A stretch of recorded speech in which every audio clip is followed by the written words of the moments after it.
I've got to be honest, I forgot what step we're up to, but anyhow, we've got the motor connected to our junction box and we want to check a couple of things. First, we want to check that the motor actually works, and we also want to check the polarity of the motor to see which way it's going. So, important to always remember, whenever you reset the motor at the control box, so you power it up, the logic is that the motor believes it's in the completely closed position, which is over there.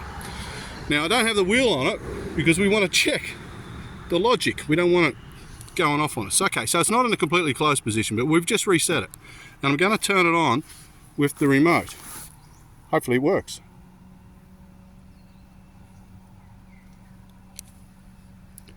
Well, it would help if we turned it on at the control box, yeah?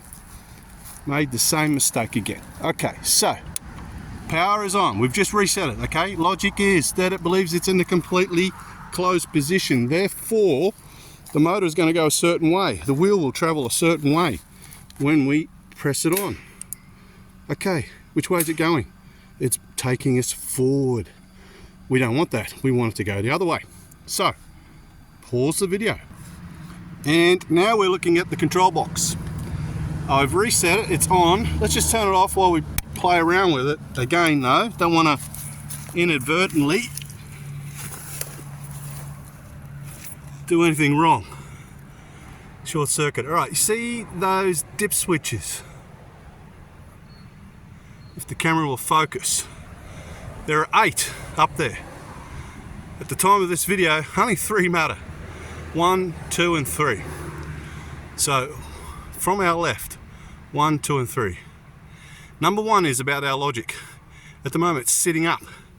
We know that our polarity is wrong. It was shutting the gate when it should be opening it. So all we've got to do with pin 1 on the dip switches is pull it down, and then it will go the other way. Then it will be good. So I'll do that now.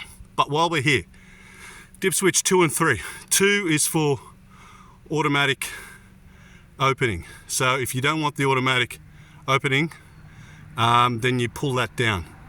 Pin 3 is for disabling the manual open button. So if you don't want people visiting while you're away and opening your gate with this, pull number 3 down. They're both enabled at the moment. So automatic close is enabled and manual open is enabled.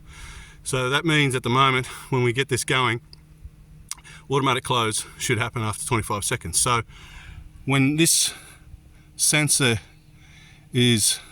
touches the metal there, the flip target, sends a control message back to the controller, stops the motor because we're in completely open.